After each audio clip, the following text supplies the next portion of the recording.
Once again, good evening, everyone, and welcome to the latest in our Staying Connected series, featuring Neal Hoffman, who is the inventor of Mensch on a Bench. Ed Weinsberg will introduce him in just a moment, but I want to give you the usual welcoming rules of the road, which are, as always, the program will be 30 to 45 minutes long, followed by an approximately 15-minute Q&A. That can go longer if need be. Please keep your microphones muted during the presentation and also during the Q&A. Feel free to enter questions in the chat and I will see them, and I will alternate between written questions and calling on people who raise their hands. Other than that, without further ado, I would like to hand the program over to Rabbi Ed Weinsberg for the introduction. Thanks very much, Joel. Appreciate it. I'd like to welcome everybody here and tell you a little about Neal's background. I knew him way back at the time of his bar mitzvah. He was one of my students up in Marblehead, Swampscott, Mass. And he and I both have to agree, it's good to be remembered, right, Neal? When I called him up, it's because I saw an article in, I think it was Time magazine, where Neal wrote in about an article in turn that Santa was coming to town with a mask from the North Pole. And he wrote in, and it was printed there, that guess what? The Mensch on the Bench also is wearing a mask this year. So I called him up and found that he was available. And to my delight, he said to me, and I quote, "I was just thinking of you." And I said, "What? After all these years? I've been retired for over 14 years. And he said, "Yeah, his son is about to become bar mitzvah." Talk about as the wheel turns, right? The cycle of life.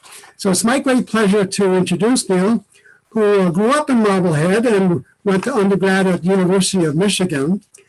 He started his career at Procter and Gamble, and then he got his MBA from the University of Virginia, spending the next 6 years at Hasbro Toys. In 2013, that's 7 years ago, he moved to Cincinnati with his wife Erin and his son Jacob.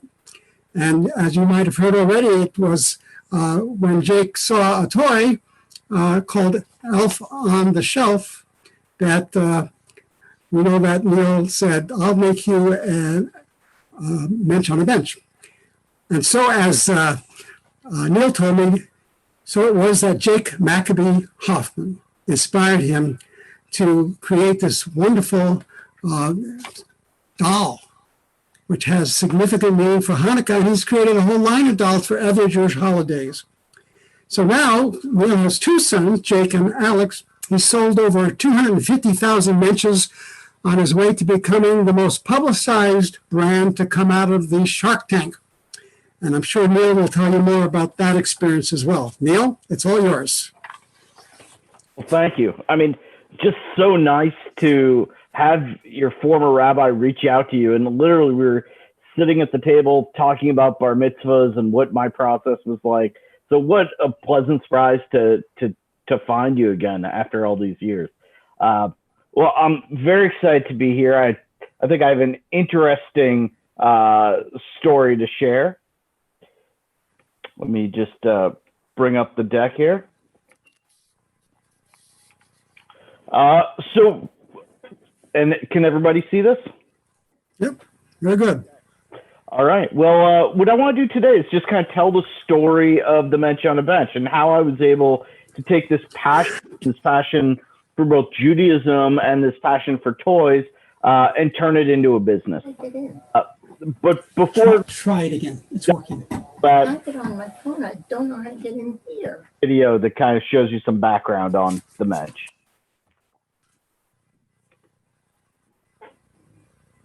Yep. The Mensch on a Bench. Mensch on a Bench. The Mensch on a Bench. Mensch on the Bench.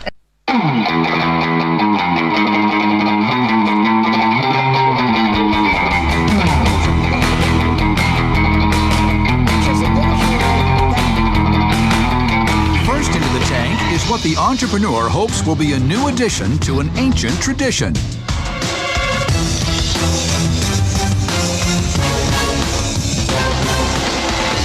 Hello, sharks. My name's Neal Hoffman from Cincinnati, Ohio, and I'm here asking for $150,000 for 10% of my company.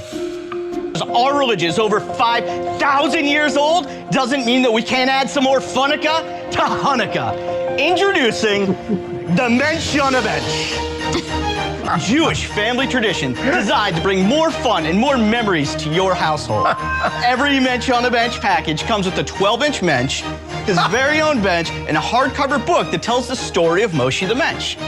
So then Robert and I would like to make you an offer, because I love the idea of teaching good values and morals, and I see that there is a need in the marketplace for this. Neal, Make that's it not going to be necessary because I'm going to give you a better offer.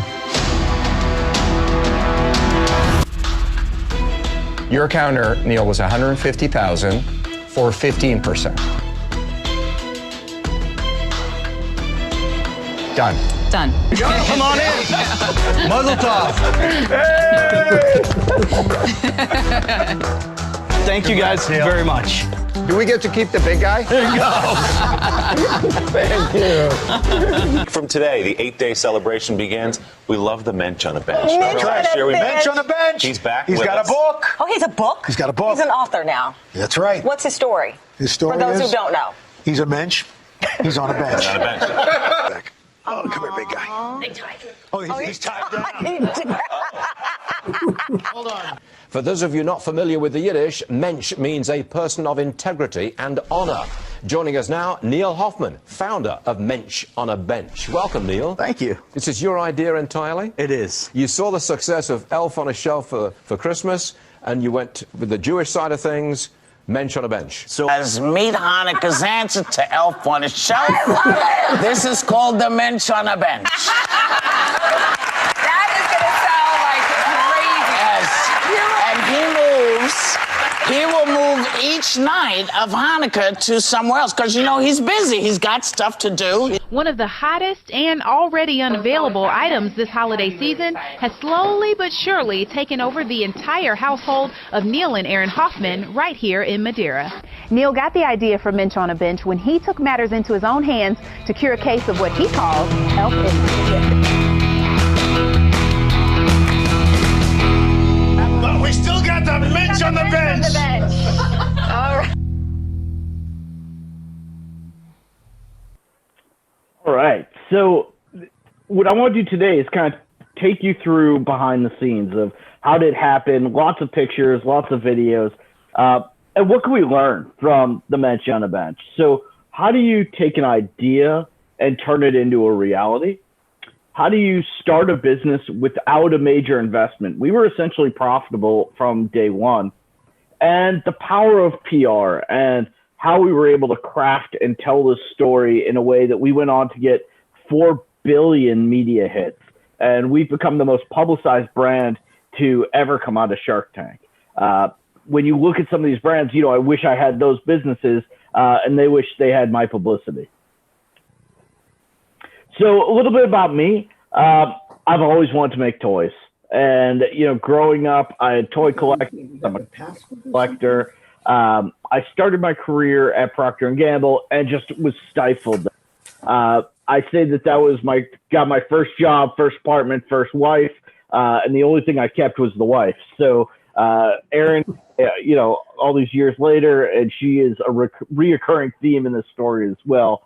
I ended up going to Darden for my MBA. On the first day of my MBA, I called up Hasbro and said, I used to work at Procter & Gamble. I go to a top 10 MBA program. I want to work for you, and I don't care if you pay me. I ended up getting an internship, turned that into a career. And when my wife got promoted to Cincinnati, we had led with my career for a number of years, and it was time to switch that. So eventually I ended up leaving the toy industry, and I was a toy guy without a toy. And I talk a lot to high school and college students, and it's a reoccurring theme when I say, if you can describe yourself like that, as a toy guy without a toy, then you were meant to do something, and you should find your way because you're one of those people in life who have found your calling. So 2012, we have the perfect storm, and Here I am. I'm in an interfaith family. So my wife is Catholic and I'm Jewish. We are raising the boys Jewish. So on our second date, I said to her, I don't care if you're Jewish or not, but I'm going to raise my kids Jewish. And if that's a deal breaker, then let's put that out there now. It wasn't. And all these years later, I don't think she quite signed up to be the most Hanukkah-based household in the United States, but we're dealing with that. And we were living in this world where Christmas is awesome, right? And there's always been this comparison between Christmas and Hanukkah, but it got worse. And what happened was a company called Elf on a Shelf came out with this product, and the elf would watch over the kids during the day, and then he would go to the North Pole at night and come back every day, and he would report in whether the kids were well behaved or not to Santa, and came back in a different position, a funny position. And this coincided with the rise of Pinterest, and moms were just having so much fun and sharing this, and it became a viral phenomenon where everywhere you looked online, everyone had an elf on a shelf. And we were walking through a store, and my son, who ironically is named Jacob Maccabee Hoffman, because I was not sure that he was going to know he was Jewish enough, so I gave him the most Jewish name I could think of. He asked for an elf on a shelf, and I said, no, man, you can have a Mensch on a bench. And I loved it. I mean, like, it came out, and I was like, that's great. That's a great idea. Okay, it rhymes, so we got a catchy name. Why do you need one?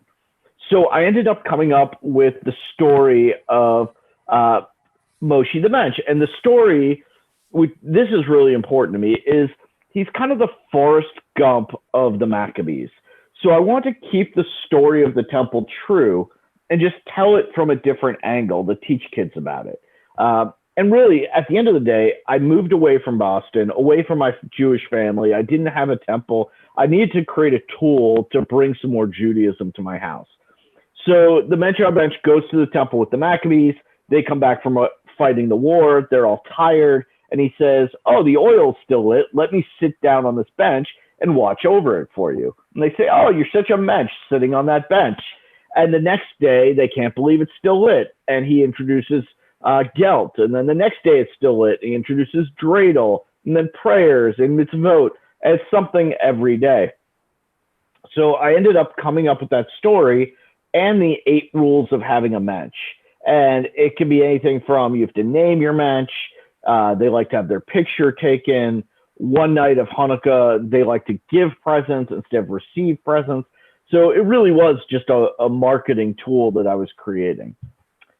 So I had this idea, and I said, well, you know what? I kind of need a hobby right now. I'm not doing toys. I'm going to go out to the site called 99 Designs and essentially run a contest. So you get all these designers, and I set a $300 prize.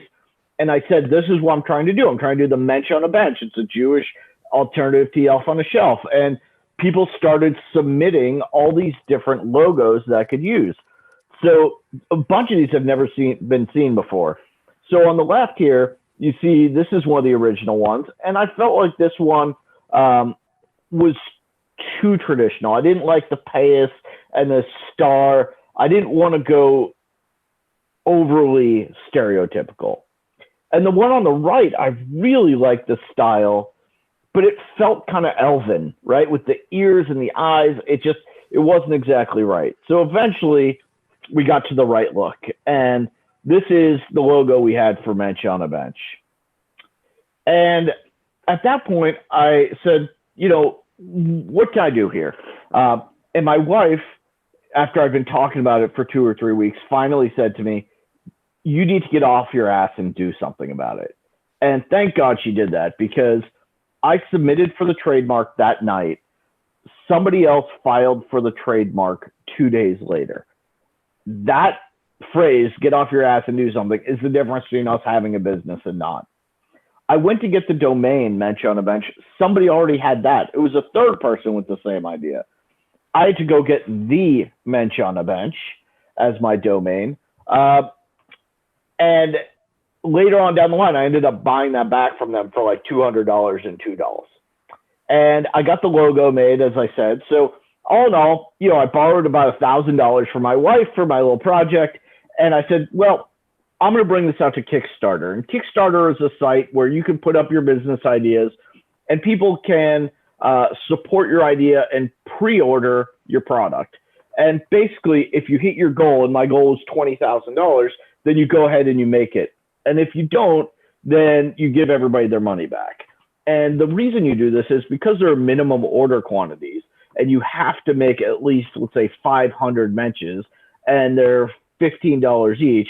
Well, you're in for, call it $10,000 to begin with. The worst thing that can happen is you get 5 or 10 orders from your mom and her friends, and then you have to go make 500 and you have nothing to do with them. So we ended up going out to Kickstarter. I did not have a doll at this point. I had a $300 illustration. I had the name, I had my passion, and this was maybe the hardest I worked ever. I reached out to every single person I've ever met, every Facebook contact, every LinkedIn contact, every Jewish Facebook group, and tried to get them interested in this idea.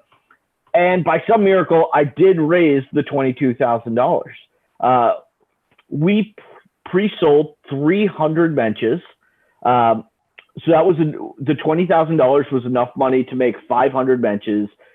It was enough to do the book, the illustration, the website. So all in all, we had kind of covered the cost. And then at that point, I said to my wife, hey, remember how I borrowed $1,000? Can I borrow $10,000? And I want to make an extra 500 Mensches. I think we could sell them. And what's the worst that can happen? We end up with some extra in the basement. But, so we sell them next year. That really shouldn't happen. Well, so I got this $22,000, and I'm a marketer. I'm an idea guy. I'm not a toy maker. So I now had to figure out, how do you lay out a book? How do you illustrate a book? How do you print a book? I didn't have a prototype of my doll. I had one picture. I needed to develop a package, and I needed to figure out how to bring it to the U.S.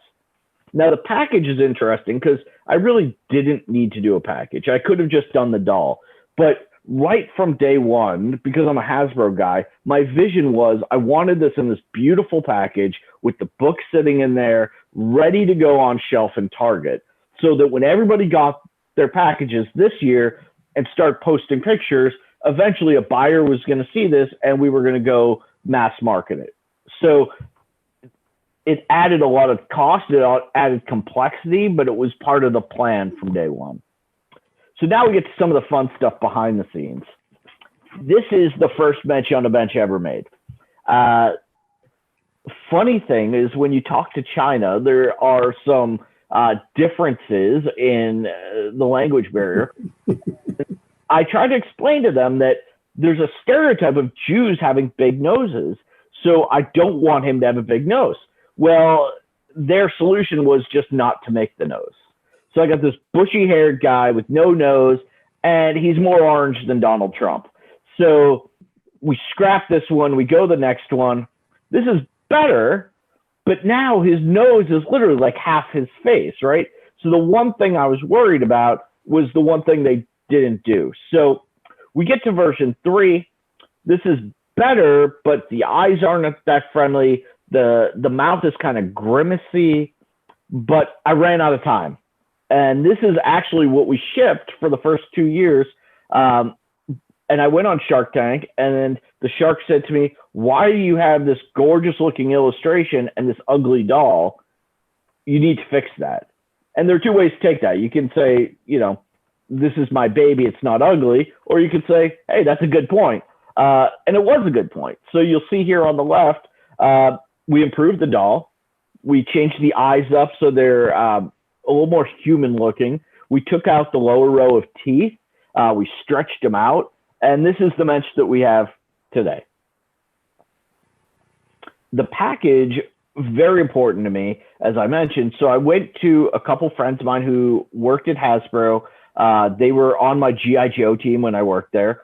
And this one guy, Joe Carberry, I said, there's nobody else I would trust with the structure here. I need a bench that he can sit on. I need a menorah in front. I need the book to pop. So this husband-wife team, Joe does the structure, as you see here. His wife did all the colors and layout. And we ended up with this as our package. And you'll see the bench has significant value, and we couldn't afford to make a plastic bench and put that in there, nor did we want to, because it just added a whole layer of complexity. And you see the books at a 45-degree angle. The big call out says hardcover book, because you're getting people to pay $30. And is it really $30 worth of value? Well, it is when it becomes a tradition, right? And if it doesn't become a tradition, it's not. So one of the things I said early on was, I'll never sell the Mensch without his book, and I'll never sell the book without his Mensch. It's important that they're together because of the value. 7 years later, I'm starting to ease up on that, and we'll talk about that towards the end. Now, for the book, I ended up having a really hard time, because I'm a comic book guy, as I mentioned, and I had a very particular cartoonish style I wanted. So I went to tons of different illustrators. I ended up at an illustration house, and they said, well, we got this guy in Turkey, Nesit Yilmaz. Nesit and I have now written 4 books together, but he couldn't get the Jewish aspects down. So I found a teacher who is also an illustrator. His name is Rob Foster. And Rob, on the left here, you'll see what Rob does. Rob takes my words from the books. I write the book. He puts it in illustrated format, but I don't like Rob's style, right? Just not for me. But I love his thinking. And then Nesit then applies that and does the illustrations. So that's the model we've worked out. And it's worked out pretty well for us, as we've done the Mensch on a Bench. We've done Hannah, the Hanukkah hero, the miracle of the mitzvah moose, the Afikomensch, and next year we have the Only Jew in the Jungle is coming out. So let me stop there for a minute, because before I go into kind of what happened next, any questions at this point? Just chime in with them. Otherwise, I'll just keep going forward.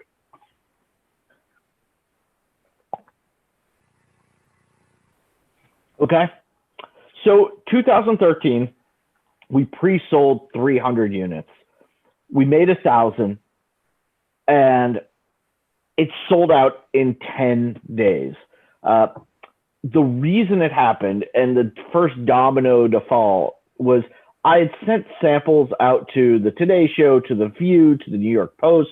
I was grinding. I was reaching out to any media outlet that would listen. And I ended up, as Rabbi mentioned, we're from Marblehead, Swampscott area in Massachusetts. And there's a realtor in town who runs a page called All Marblehead. And I reached out to him and I said, hey, I read your page. It's really cool. You put up all these interesting news items. They're happening in town. I used to live in town. I'd love for you to put up my toy. My mom reads this every day. She'd be so proud. That exact email and posted it. So I was totally embarrassed, because I even put up my mom would be proud stuff. Well, that article must have been read by somebody in town who worked at CBS News, because they wrote an article on CBS Boston that was shared hundreds and hundreds and hundreds of times that morning, right? It was absolutely amazing. By that night, we were on local Fox News Boston. Then it was the Huffington Post, then The View, then the Today Show, and this thing absolutely blew up. Now, meanwhile, at home, 1,000 Mensches arrived at the house, and we had to box all of these up. Now, when I talk about the numbers, 1,000 Mensches doesn't sound like that much, right? I'm like, oh, we made 1,000. There's no real quite way to conceptualize what 1,000 really looks like. So let me give you a tour of our house. We live in Ohio. So in Ohio, you can get a lot of land. So we live in a very, very large house. For context, This is the garage. I hired the entire local high school entrepreneurship class. You ready? You okay? Sorry. It's fun.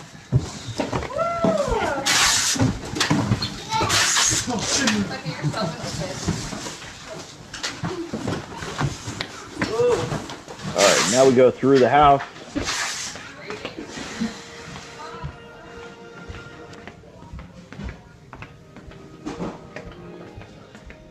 So now it's full. The playroom is full. These are all completed boxes with the little stickers on them.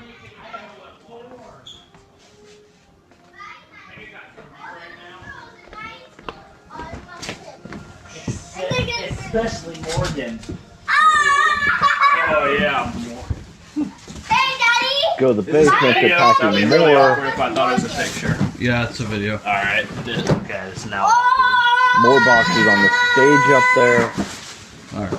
Ryan said he's in love with Morgan. All right. He could do worse. Not much, but. My question is, Ryan, who is Morgan? Remember that girl? Now we go to the workout room. Oh, that's Morgan. Room is full. And now we go to the basement, the overflow storage.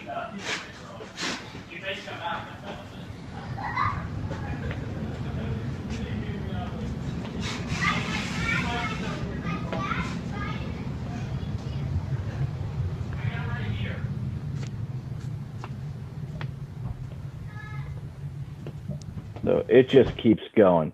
So there, when people talk about being an entrepreneur, there's a lot of that grind that we don't show and we don't talk about. Bleeding hands and sore backs, and like that was a look at what it's really like.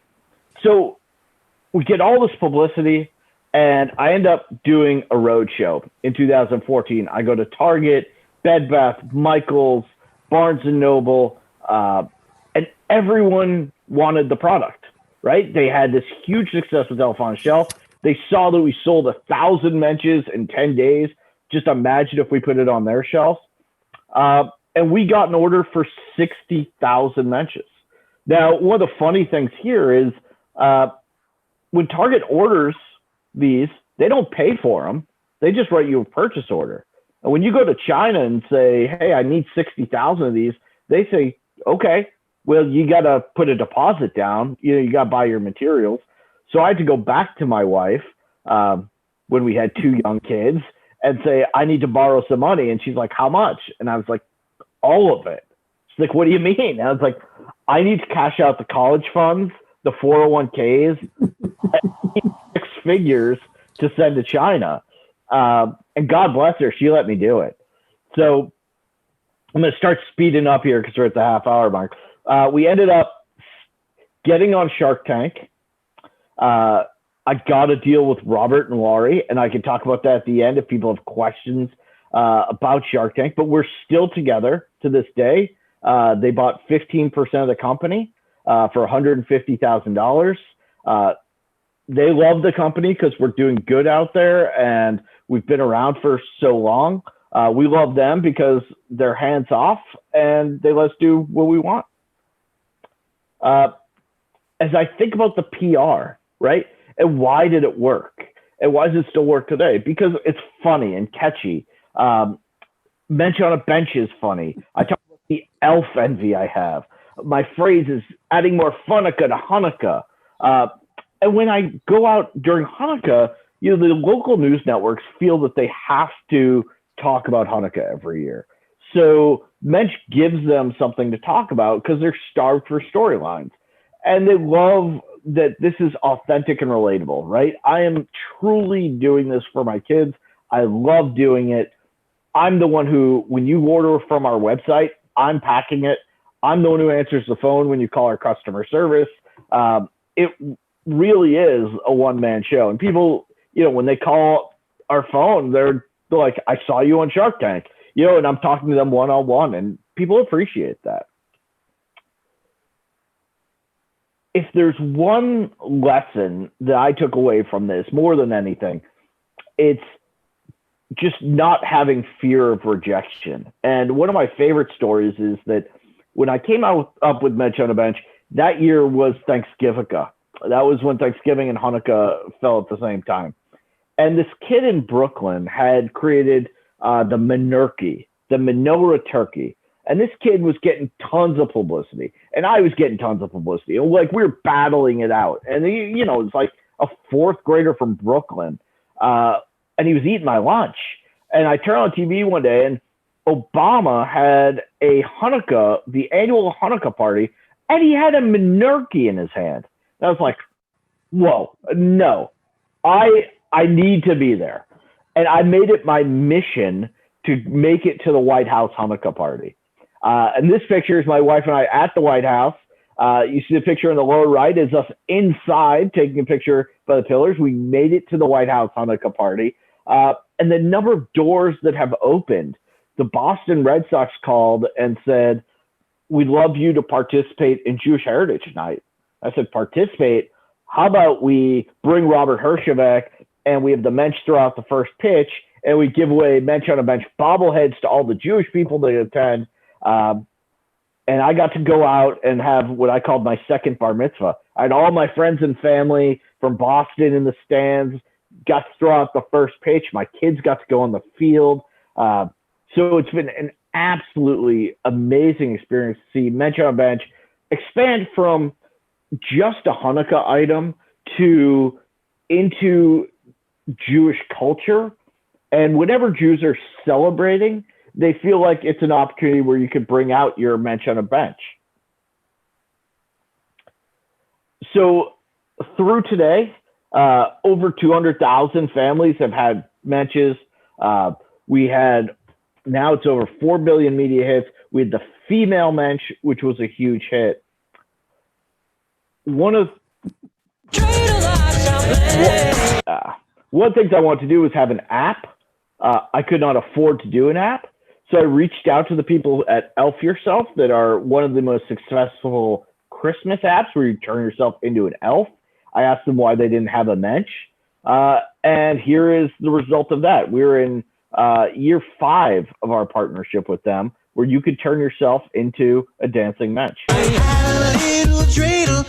made it out of clay, and when it's dry and ready, my dreidel I shall play. Out of what? Out of clay. Out of what? Out of clay. I made it out of clay. Oh Hanukkah, come light the menorah. Let's have a party, we'll all dance the hora. Gather round the table, we'll give you a treat. See if you wanna play with it like used to be. My dreidel is so lovely, with legs so strong and thin. And when it gets all tired, it drops and then I'm with. Oh dreidel, dreidel, dreidel, made you out of clay. And when it's dry and ready, I shall play. I should have made a custom one with Rabbi on it. And in the years since, we have launched a whole mishpacha. So in the upper left, the idea was, what if we had a magic 8-ball that gave advice like a Jewish grandmother? So that's our Ask Bubby doll, has the voice of my own Auntie Sue, who lives in Orlando now. That was the voice of my childhood that whenever I do a good Auntie Sue impression, she's talking about how many matzo balls you want. I wanted that featured. We've done the Mensch Pets line with the dreidel dog, the mitzvah moose. That comes with the book that tells about every time you do a good deed, you light up one of the antlers. We have our Ask Papa doll. And then this year we came up with the Snow Mensch and the Dancing Bubby. And, when I talk about the concept of owning your own business, the business really is like another child for us. So it keeps me up late at night thinking about it. It wakes me up early in the morning. It's blood, sweat, and tears, and I wouldn't trade it for anything. So this was our family Hanukkah card a few years ago. And I think it's a good statement to say, it really is amalgamated with our family. And I don't think I could ever sell the business. I think I'll just run it into the ground one day. And I'm okay with that, you know, and that's my stamp on it. So I did pretty good on time, and I'd love to answer any questions you guys have. For me, that's the fun part. Neal, that I have to say, I think that was one of the most fun presentations we've ever had on this series. And thank you very much. I'm just going to change the view here on my end so that I can see everybody. There we go, gallery view. All right, so as I mentioned, I'm going to take some questions, but I see only one in chat, and someone posted only 6 candles. When we saw the package, he only saw 6 candles on the menorah. Oh yeah, I can answer that one. It turns out that before the miracle of Hanukkah, there were only 6 candles on the Hanukkah, and it was only after the miracle of Hanukkah that it changed to 8 and the Shamash. So what I try and do is anytime I show it a menorah from before the miracle, I show it with 6. And whenever it's from after, I show it with 8. And on the second page of the book, I actually put that as a footnote so that people don't think it was an accident. It was actually something done purposely. It was something I learned as I was doing research for the book, and I felt like it was important to put in there. But people all the time sending me emails, they're like, you know, you're an idiot. You know, you're supposed to be the foremost expert on Hanukkah, and you don't know how many candles there are. And then I get to say, well, I'm not that big of an idiot. I mean, I am, but not for this reason. All right. Before I ask for questions from the audience, I see one more. What did the Sharks do for your company? You know, the Sharks honestly did not do a lot because at that point I already had distribution. So I didn't need their help to get into the stores. Shark Tank itself and the airing was just a huge bonus in terms of the publicity. And I think the year that we made 60,000, we made too many, right? And the only way we could have sold through that was with Shark Tank, and we did. The only way to kill a toy brand is to overship it. So if you ship 60,000, but there's only a market for 50,000, then the buyers are left with extra. They have to mark it down. They don't feel good about it. If you only ship them 40,000, then they all wish they bought more and they're happy and there's no markdown money. So I try and be very cognizant of under shipping the line every year instead of over shipping it. That year, I just didn't have enough information. Nobody knew how big Mensch could be. And we guessed too big. And Shark Tank really saved the company that year because that was the only way we were going to ship that through. And for my personal brand, Shark Tank has helped a lot. So now I run Mensch, but I do a bunch of other projects and consulting. And when people see me on TV and they see all the success we've had, it adds a lot of credibility. And I think if I didn't get a deal on Shark Tank, and it could have gone bad, right? And it was one of the reasons that I was so determined to get a deal on Shark Tank. So if you go back and watch, I actually guaranteed their payback. So they didn't invest in my company, really. It was a loan because I guaranteed that I would pay them back.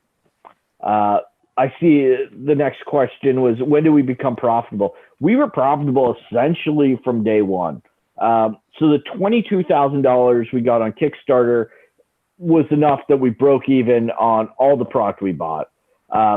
When we sold those extra 700 units, the ones I said that may sit in the basement, and we sold them for $36 each, then we made, you know, another $25,000 or so. We actually got pre-orders for another 1,000 Mensches that year that I didn't talk about. So we made another $36,000. So by the time Kickstarter was done, and that first season was done, I had done almost $100,000 in sales. I was still working a full-time job. This was still a hobby. I didn't quit until I had Shark Tank filmed and I had almost $1 million in orders in hand. And it was only then I felt like I could do it. Also, somewhere along that way, I switched out the vendors I was using and my cost went from $14.50 per box to about $7.50, which made a huge difference as well. Outstanding. Can I see some hands? Anyone has a question? Okay, Ed Weinsberg, Rabbi Weinsberg. Thank you. First of all, I want to tell you how proud I am, as much as your parents, who I loved dearly when they were with me in my congregation for 21 years up in Swampscott, Marblehead, and to see how far you've come, not just in terms of the business aspect, but the Jewish values aspect, I find very intriguing. I'm not going to ask you if I can get any credit for that. Nope, I'm not going to ask that. But I want to ask you, can you tell us a little more about the books and how they add value, Jewish value, to your enterprise? Sure. You know, it's one of the things I think a lot about, right, is I don't want to create the next Santa Claus.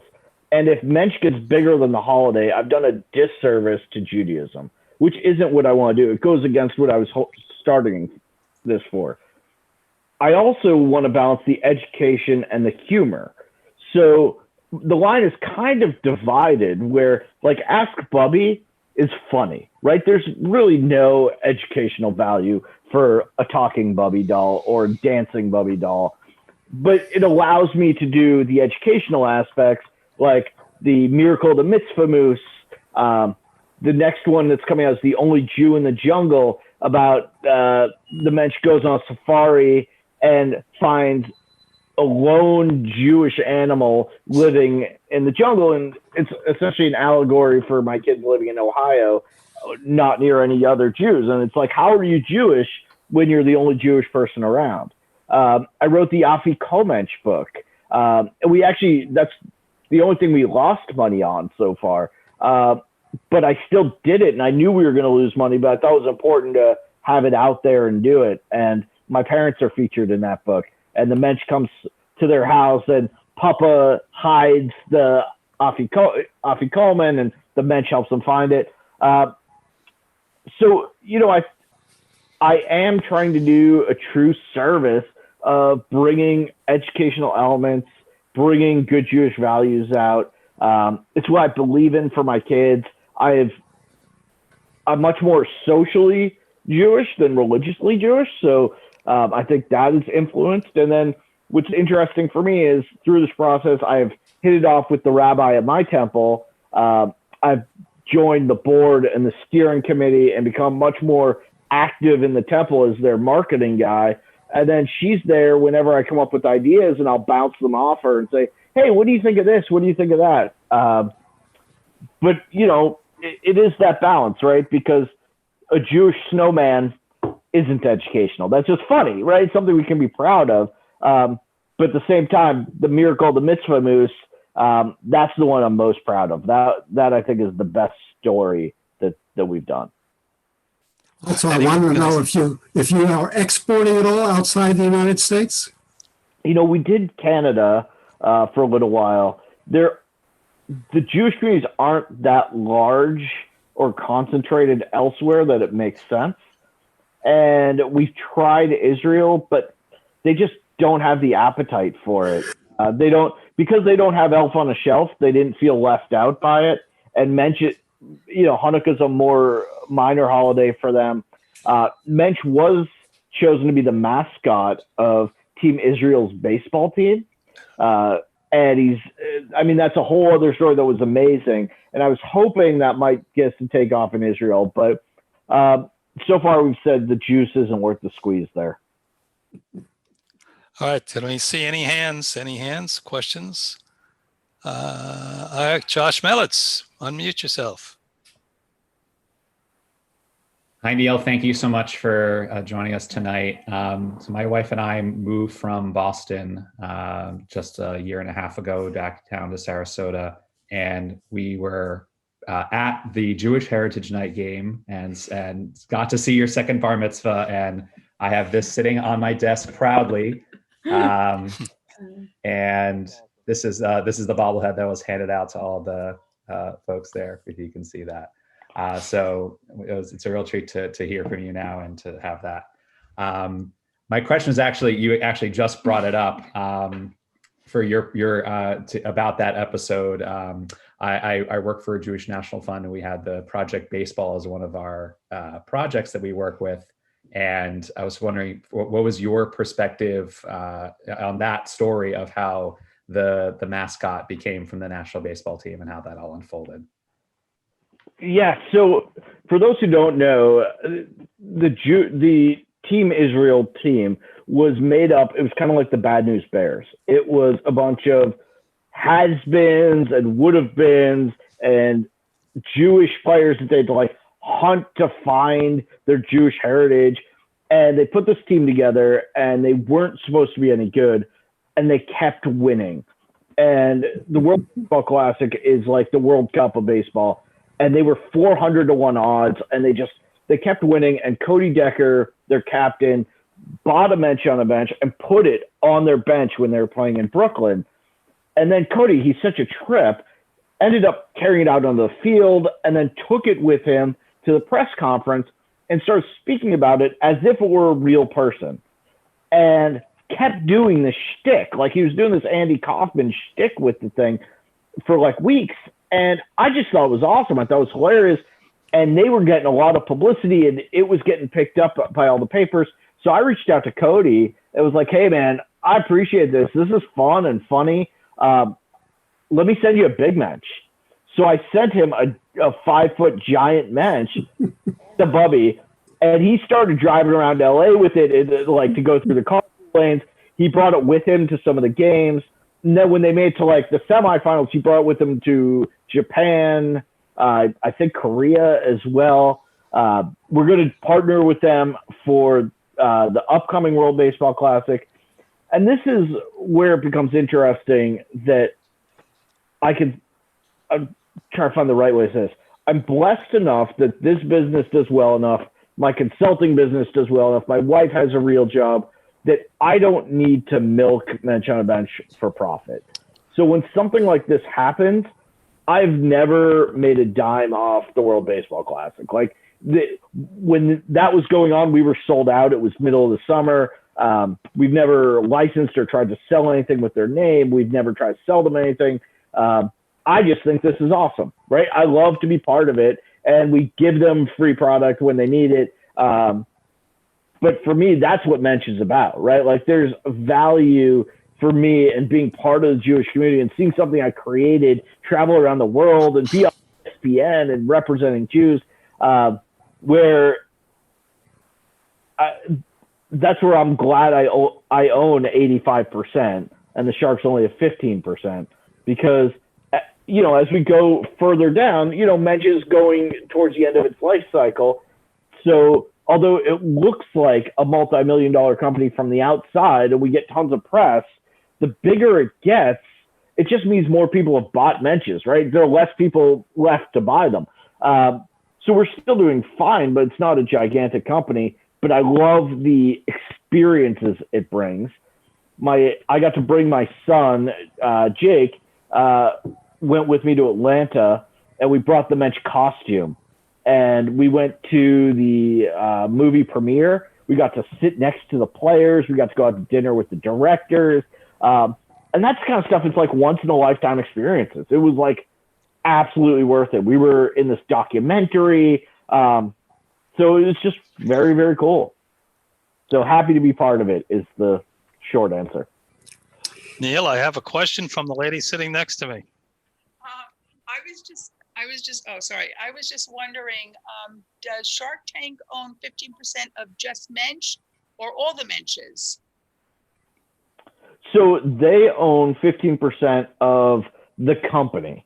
So anything that I put out under a Mensch on a Bench banner is they get a part of. If I decided to start a separate toy entity that has nothing to do with Hanukkah, they would not be part of that. And, it gets a little dicey because there's some overlap where I've had an NBA player reach out. Let me see if I have this one here. This is one of my favorite things I'm working on. Baron Davis has reached out and has concept for Black Santa. And he's written a whole book about Black Santa works out of the South Pole and he gives back to the community. out to me and wants help doing his marketing and his dolls. And that's kind of like a strange overlap where the Sharks could be involved or maybe not. So I keep them in the loop because I think it's the Menschy thing to do, and I'm trying to operate the company as a Mensch. So yeah, the Sharks, they don't own me though. They own 15% of the company. My wife owns 50% of me. All right, ladies and gentlemen, don't touch that dial. We'll be right back with more of your questions after these few important announcements. Tomorrow, tune in at 2:30 p.m. as Sharon Portnoy, daughter of our own Lois Portnoy, presents The Amazing Life of Primo Levi. From January 7th through February 11th, there will be a siblings archaeology course presented by Stephen Stark Reimer. On January 10th at 10 a.m., there will be the Men's Club program. Ed Rosenthal will be presenting a program about his company's involvement in the space program, all about growing plants in space. On January 12th at 7 p.m., our own Dr. Saxon Krinsky will give you another COVID-19 update. On January 13th will be a presentation on the history of the Jews of Florida. And January 21st, a presentation by the new Jewish Theological Seminary Chancellor. And the last one on January 27th, Isaac Azarad will make a presentation on the Shaltiel family. And now back to your questions. May I see some hands? I just have a comment. Yes. I have to say that what you said last was the most important thing I heard. It's the acceleration and the Jewish aspect of this that has lifted you up along with your family, making you more Jewish in effect, and letting others have a stronger sense of their own Jewishness. And I call that a mitzvah, a real mitzvah that you're doing, apart from the commercial aspect of it.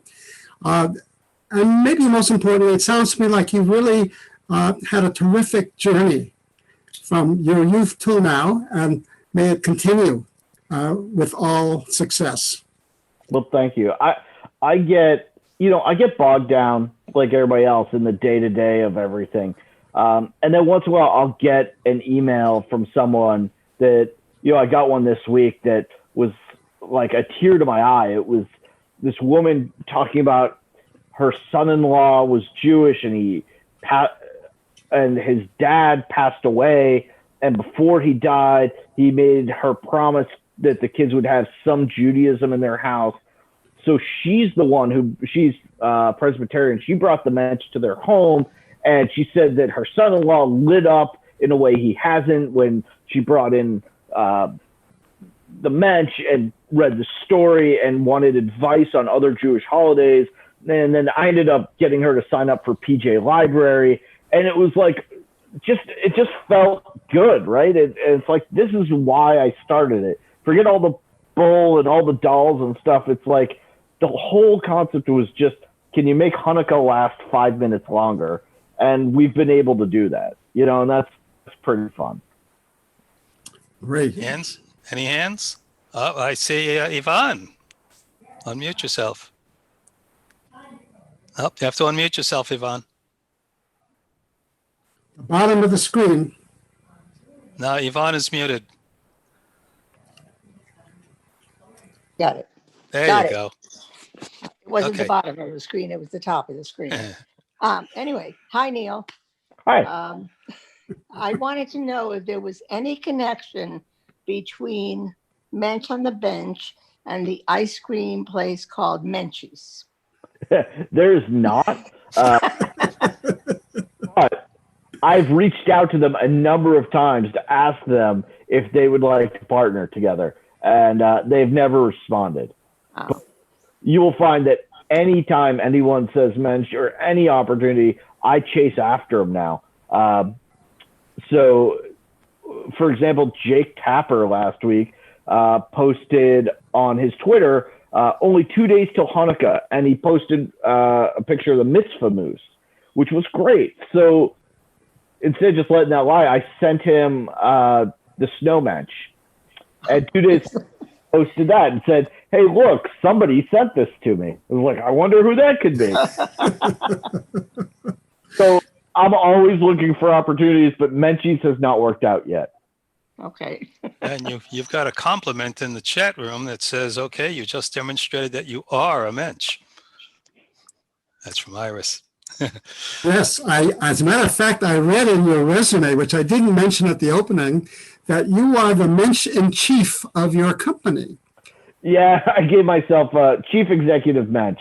I figure when you can give yourself a title, you might as well. Neal, is there a French Mensch? There's Could be a product idea. I want 10%. that you can come up with that I haven't thought about in the past 8 years. Any hands? Hands, anyone? No? All right. I don't see any other questions from the peanut gallery. So I want to thank you for, as I mentioned, one of the most enjoyable presentations we've had in this entire series. I also want you to know that it was one of the highest one of the most attended ones in our series. So you can be happy about that. Folks, we're going to keep the connection open for a while if you want to hang out and chat a little bit. Other than that, I will bid you all a good evening.